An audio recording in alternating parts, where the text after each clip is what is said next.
guys! Good morning! Ayan, may napanood akong workout ng isang girl na mas chubby pa sa akin. Nagkikilo siya ng more than 100. Ayan. Tapos, down to 76 na siya ngayon. So, etong workout daw na to, lagi niya ginagawa in the morning. So, gusto ko rin i-try itong workout na to. So, ayan, nag-set ako ng 45 seconds. So, 45 seconds, gagawin natin itong shake body na to. Parang na kuryente. Ganito yun eh.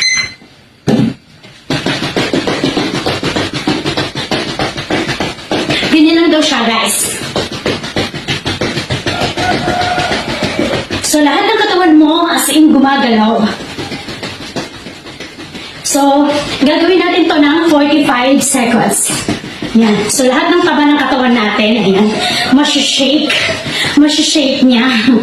Ayan. Nakakawit siya in fairness, ha?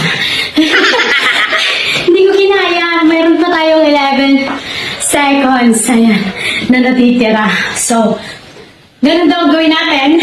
So, isasama ko to sa daily routine ko. Yung shake natin yung body.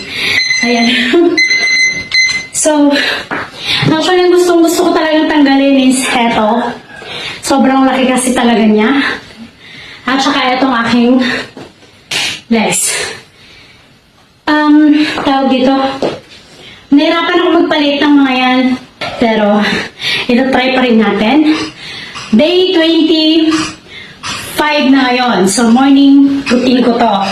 Ngayon, nagagawin. Mostly, hindi ako nag-workout routine ng umaga, hapon lang, or gabi. Ayan. Kasi busy din sa umaga, preparing ng baon ni Idol, yung mga ganyan. So, gabi na nga ako nagkakaroon ng chance, or hapon nagkakaroon ng chance na mag-workout. So, yung mga nagtatanong bakit hindi pa rin lumiliit yung aking braso at saka legs. Enjoy natin yung proseso, hindi ganun kadaling magpapayat. Ganun man kadaling mag-gain ng timbang, dahil kain ka lang ng kain, mabilis ka lang tumaba.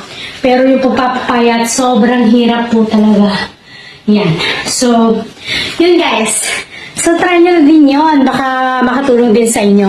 So, yan, isasama ko yun sa daily routine ko.